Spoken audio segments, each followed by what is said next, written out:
mesdames et messieurs, c'est l'heure de vous présenter notre éditorialiste. Celui qui doit être heureux ce matin de cette belle tempête parce que l'école est repoussée de 24 heures dans bien des cas. Le retour, la rentrée scolaire, le retour en classe de nos étudiants, c'est remis à demain.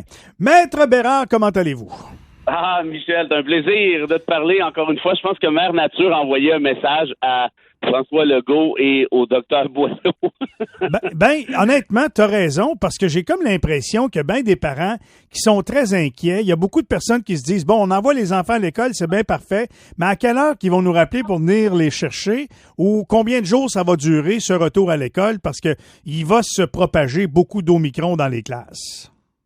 C'est quelque chose d'assez exceptionnel qui est en train de se produire ici. Là. Le Québec est fermé en très bonne partie. Tu vas aller au restaurant, tu peux pas. Tu vas aller au théâtre, tu peux pas. Le hockey, on oublie ça. Bref, toutes sortes de domaines d'activités sportives, des gyms et ainsi de suite.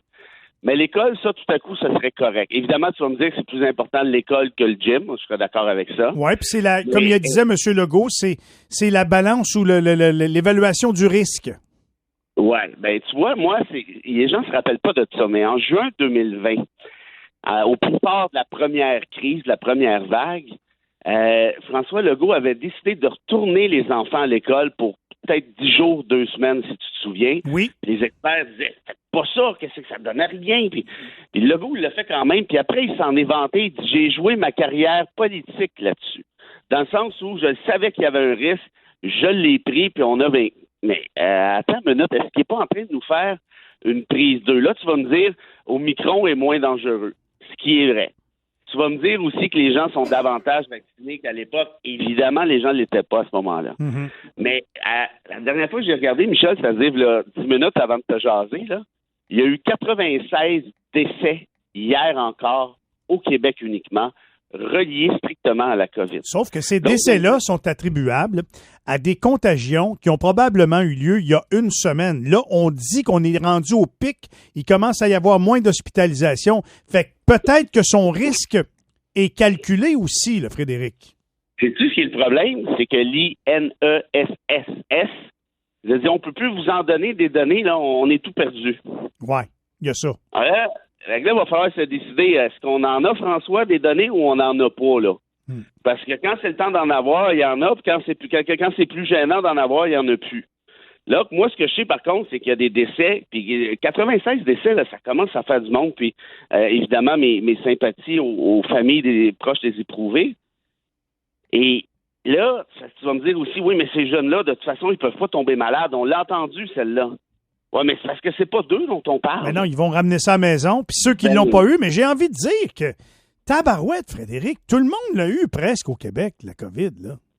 Ben, puis, tu sais, moi, c'est parce que quand j'entends ces affaires-là, de dire, là, c'est plus doux. Mais attends, c'est plus doux. Une minute. Veux-tu aller dire ça au personnel soignant qui est en train de casser en deux dans les hôpitaux? Tu veux-tu aller dire ça aux infirmières des soins intensifs? Fais-toi-en pas, là, c'est beaucoup moins, c'est pas bien grave. Non, mais va surtout dire ça à personne qui a besoin d'une transplantation ou d'une nouvelle hanche ou d'une intervention d'ordre mineur au cœur parce qu'elle respire mal depuis 3 mois. Va dire ça qu'il n'est pas virulent, l'Omicron, puis qu'on va remettre encore son opération pour la 6e fois. Le délestage, puis t'as parfaitement raison de le dire, le délestage, c'est devenu, c'est plus maintenant l'exception, là. C'est rendu la norme dans la plupart des hôpitaux québécois. Donc, tout ça pour dire que, OK, dans les écoles, peut-être que TQ Félix Antoinin, lui, sera pas très malade, mais c'est pas tellement de lui dont on parle. Puis je te divulgue un conflit d'intérêt tout de suite, là. J'ai un recours actuellement contre le gouvernement à un certain niveau, à ce niveau-ci, mais sur le plan des écoles, écoute ça, quand t'as le docteur Boileau qui te dit non, c'est sécuritaire. Michel, il se base sur quoi pour dire ça que c'est sécuritaire? Sur les capteurs de CO2. Ben, ça donne mal, on n'en a pas. Ben oui, les classes ont des capteurs de CO2. Il y en a quelques-unes, mais il en manque un sacré paquet. Oui, tu as raison. On en a reçu, là, en décembre, il était tout content de nous annoncer qu'il en avait reçu une poignée pour mettre dans les écoles qu'il juge les plus problématiques. Mais comment tu fais pour savoir que ce sont ces écoles-là qui sont plus problématiques si tu n'as pas de capteur de CO2 dans les autres? Je te donne un exemple survenu et rapporté dans l'Outaouais, OK? puis tu pourras prendre ça pour ta cause contre le gouvernement si tu veux. Ah oui, donc. Avant qu'on vienne mesurer la qualité de l'air dans une classe dans la région de l'Outaouais, dans une école de la région, OK? Ouais, On a demandé de sortir tous les enfants, d'ouvrir les fenêtres pendant 20 minutes, puis après ça, on est arrivé avec l'appareil, puis on a dit, l'air est correct ici, pas besoin de capteur.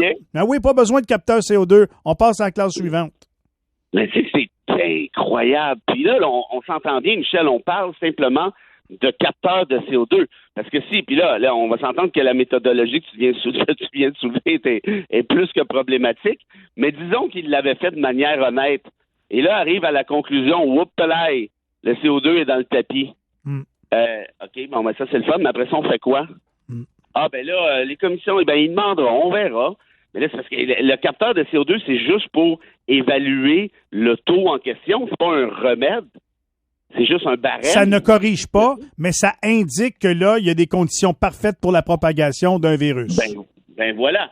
Et là, l'autre affaire, moi, qui m'embête très sérieusement, le fédéral, en août 2020, commence à faire un petit bout, là, ça fait 18 mois si je sais compter, a dit, j'annonce, je vais verser 2 milliards aux provinces, au prorata, là, 2 milliards aux provinces pour la sécurité des enfants dans les écoles. 2 milliards. La part du Québec, c'est 432 millions. On a fait quoi avec cet argent-là, Frédéric? Ben, c'est drôle parce qu'on a posé la question à Legault, Dubé, Robert. Vous avez fait avec cet argent-là? Oh, on peut pas vous le dire, ça va nuire à nos relations avec le fédéral. Ça va nuire à tes relations avec le fédéral. Pourquoi? Parce que tu as acheté des sondages légers. Qu'est-ce que tu as fait avec ça? C'est de l'argent destiné pour la sécurité de nos enfants. Il est où ce fric? Ils n'ont toujours, écoute, je les ai relancés 2 fois sur Twitter, moi. Pas de réponse. Ils veulent pas répondre. Puis là, il y en a plusieurs autres, des journalistes qui sont sur place. Pas de réponse. 432 millions, ça commence à être de l'argent. Puis à côté de nous, ben encore à côté de toi, tu peux lancer des roches en Ontario si tu veux. L'Ontario a installé cet automne 70 000 purificateurs d'air. As-tu idée, c'est quoi 70 000 purificateurs d'air dans des classes avec cet argent-là du fédéral, de ce que j'ai compris? Ici, au Québec, on nous a dit, ça c'est Horacio, avant de partir, les purificateurs d'air, non, faut pas mettre ça, ça crée un faux sentiment de sécurité. Comme si le Félix Antonin en question, là, dit, j'ai un purificateur d'air, là, il va enlever son masque, il va se mettre à respirer comme un débile. C'est quoi cet argument ridicule de me dire qu'un purificateur d'air crée un faux sentiment de sécurité? Je dis, on nous prend, Michel, pour des idiots, essentiellement. OK. Dernière question avant qu'on se quitte ce matin, Fred. Mettons là, qu'on repousse la rentrée scolaire d'une semaine, sinon 2 autres semaines. Est-ce que tu penses que la santé mentale, parce que c'est de ça qu'il est question, là, c'est pour ça qu'on les retourne à l'école, c'est important pour la santé mentale, la réussite scolaire, vont être affectés par, mettons, une mesure qui permettrait de repousser d'1 semaine la rentrée scolaire? Ben non. Écoute, aujourd'hui, là, vraiment, premièrement, là, il neige, là, tu l'as dit, là, on voit même pas clair. Là, 2 jours, il faisait à peu près moins 42. Les enfants, aujourd'hui, là, contrairement à notre temps, toi et moi, ils ont les Zooms, les Teams, les tout ce que tu veux pour se voir, pour se parler. Évidemment que c'est pas idéal. Évidemment qu'en personne, c'est mieux. Mais quand on parle de santé mentale, moi, je te dis, pour pas dire que je te confirme, qu'il y en a un sacré paquet de ces jeunes-là, mais surtout de leurs parents, qui on commence à avoir des angoisses assez sérieuses avec ce retour en classe-là. Parce que ce n'est pas sécuritaire. Mais puis non seulement c'est pas sécuritaire, mais pense-y, le jeune en question qui va revenir chez lui, on en parlait tout à l'heure, avec justement le virus, puis il va contaminer peut-être son père qui est immunosupprimé, même s'il a été vacciné 2 ou 3 fois. Tu penses-tu qu'il n'y a pas des enjeux de santé mentale à ce niveau-là? Puis c'était quoi l'urgence de le faire là? Ils font des cours en ligne. La réalité, c'est que les parents sont tannés d'assister pendant ces cours-là. Puis moi, je comprends ça. Je veux dire, j'ai de l'empathie pour eux. Je comprends le paquet de troubles. Ça va. Mais là, la CAQ nous a fait un beau sondage, puis a vu qu'il y avait X pourcentage de gens qui ont dit là, on est écœurés de l'école à la maison. OK, bien, on ouvre les écoles. C'est ça la base scientifique, entre guillemets, sur laquelle la décision a été prise. C'est-à-dire, qu'est-ce que le monde veut, puis qu'est-ce que le monde veut pas. Moi, je comprends, je répète, j'ai de l'empathie pour les enfants qui sont pognés avec ça à la maison, les parents qui sont pognés avec ça à la maison, sauf que plus on va faire les fous, plus ça va être long de revenir à normal. Parce que regarde, à chaque fois, depuis le début de cette pandémie, à chaque fois qu'il y a eu un retour en classe, une rentrée quelconque, que ce soit en août, septembre, janvier ou peu importe, la courbe explose. Et là, je te fais une prédiction, là. À partir de demain, là, ça va être le cas encore une fois, puis là, ça va nous reporter encore de X semaines, peut-être même de mois, sans compter les problèmes de délestage, sans compter notre personnel soignant qui est en train de craquer de toutes bords. Comme toujours, très pertinent, c'est l'opinion de bien des gens. Pour une des rares fois, des fois, il y a des gens qui s'abrassent sur notre messagerie texto. Mais ce matin, tout le monde est unanime. Tout le monde dit « Hey, il a raison, Frédéric, il a raison ce matin. » Fait que tu te fais des amis dans l'Outaouais, encore une fois, mon Fred. Je te souhaite... Bon, ben écoute, salut à tout le monde de l'Outaouais, puis c'est un plaisir. Puis vous savez quoi? La démocratie, c'est justement ça, c'est le désaccord, puis se permettre d'être en désaccord, puis se permettre de brasser des idées, puis se dire « Je suis pas d'accord avec lui, mais c'est pas fou. » Ou encore « Je suis pas d'accord avec lui, puis c'est fou, mais c'est pas grave, je vais l'écouter encore demain. » On se reparle jeudi matin sans faute. Salut tout le monde. Bye bye.